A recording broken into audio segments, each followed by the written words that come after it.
ఇప్పుడే 'రాజు వెడ్స్ రమాబాయ్' అనే మూవీ అయితే చూడడం జరిగింది భయ్య. అది ఈ మూవీ చూద్దామని ఇంట్రెస్ట్ కూడా లేదు నాకు. కానీ ఇన్‌స్టాగ్రామ్‌లో ఆ పాటైతే బాగా నచ్చిందనమాట. ఆ పాట నచ్చగానే ఇంకా ప్రీ రిలీజ్ ఈవెంట్ చూస్తే ఇంక డైరెక్టర్ తెగ ఊగిపోయాడు. నిజంగా డైరెక్టర్ అంత రాండరస్టిక్‌గా అంత కాన్ఫిడెంట్‌గా చెప్తున్నాడు కదా! మూవీలో ఖచ్చితంగా ఏదో ఒకటి కంటెంట్ ఉంటదని చెప్పి మూవీ ఎక్కడ రిలీజ్ కాకపోయినా సరే ఎలాగో సాహసం చేసి అయితే మూవీ చూశాననమాట. ఇక ఫైనల్‌గా మూవీ చూసాక నా ఒపీనియన్ చెప్పాలంటే అంతేం లేదు మూవీ. ఒకసారి చూడొచ్చు. మరీ డైరెక్టరు ఇంకా బయట సోషల్ మీడియా ఉన్నంత ఎలివేషన్ అయితే లేదు. మెయిన్‌గా మూవీలో క్లైమాక్స్ అని సావదొబ్బారు. నిజంగా క్లైమాక్స్ ఒక రేంజ్‌లో ఉంటదేమో. ఉప్పెన క్లైమాక్స్ అయితే అసలు మనం కని విని ఊహించుండం. ఇది దానికి మించి ఉంటదేమో అని జెప్పి కొంచెం ఏదో క్యూరియాసిటీతో ఆ మూవీ క్లైమాక్స్ కోసం అయితే వెయిట్ చేస్తా ఉన్నాననమాట. మూవీ అయిపోతుంది. ఇంక వచ్చేసింది లాస్ట్ 30-20 మినిట్స్‌కి మూవీ వచ్చేసింది. అప్పుడొచ్చిందనమాట క్లైమాక్సు. నాకు క్లైమాక్స్ చూసాక టు బీ ఫ్రాంక్ నాకైతే ఏం ఎక్కలేదు. కానీ అది యథార్థ సంఘటన కాబట్టి కొంచెం ఖచ్చితంగా మనం అయితే ఫీల్ అవుతాం అనమాట. అంటే పేపర్ మీద మనం కల్పిత పాత్రలు రాయడం వేరు, అక్కడ ఉద్దేశపూర్వకంగా జరగడం వేరు గదా! ఏదో మన పేపర్ పెన్ మీద పెట్టి ఏమైనా రాసుకోవచ్చు క్లైమాక్సు. కానీ అక్కడ రియల్ లైఫ్ స్టోరీ కాబట్టి కొంచెం అయితే మనం ఫీల్ కావాల్సిన విషయం ఏదైతే. రియల్ లైఫ్ స్టోరీ కాబట్టి మనం ఫీల్ అవుతాం భయ్య. రియల్ లైఫ్ స్టోరీ కాకుండా మామూలు సాదా సీదా సినిమా అనుకో ఇది. అసలేం ఫరక పడదు. ఇంకా ప్రొడ్యూసర్ గారు ఎవరో నాకైతే కరెక్ట్‌గా ఐడియా లేదు. ఇంక మనకు సాయి పల్లవి గారు అవసరం లేదు. ఈ అమ్మాయిని పెట్టుకొని మనం అన్ని సినిమాలైతే తీసేయొచ్చని అయితే చెప్పారనమాట.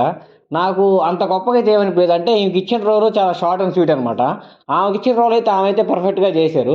కానీ సినిమా అంటే ఏంది మనల్ని మెప్పించగలగాలి. నాకైతే ఈ మూవీలో దాంట్లో ఆమె ఎక్కడో ఫెయిల్ అయిందనిపించింది. మెయిన్‌గా యాక్టింగ్ పరంగా చెప్పుకోవాలంటే hero and heroine father character గారైతే భయంకరంగా చేశారనమాట. 'చైతు జొన్నలగడ్డ' గారు చాలా అంటే చాలా కాన్ఫిడెంట్‌గా చెప్పారు. నాకున్న పిచ్చికి, నాకున్న సైక్‌కి సరైన డైరెక్టర్ దొరికాడురా అది ఇది అని చెప్పి. ఈ మూవీ చూసాక నాకదైతే నిజమే అనిపించింది. చాలా అంటే చాలా బాగా యాక్ట్ చేశారాయన. కాకపోతే అక్కడక్కడ మనకు చిరాకేస్తదనమాట ఆయన యాక్టింగ్ చూస్తుంటే.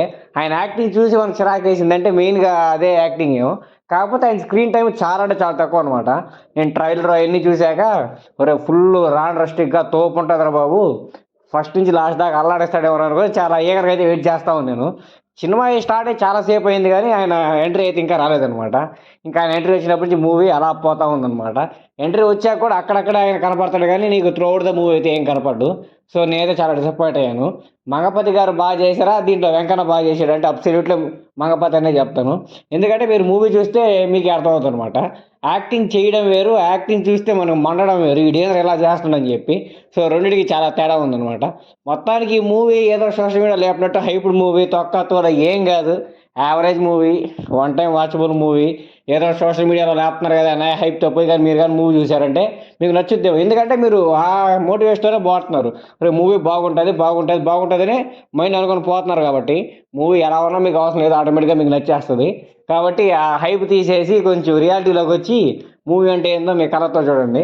సో, చూడని వారైతే మూవీ థియేటర్‌లో అయితే రన్ అవుతుంది. ఖచ్చితంగా యాప్స్‌లో అయితే టికెట్ బుక్ చేసుకొని థియేటర్‌కెళ్ళే మూవీ చూడండి.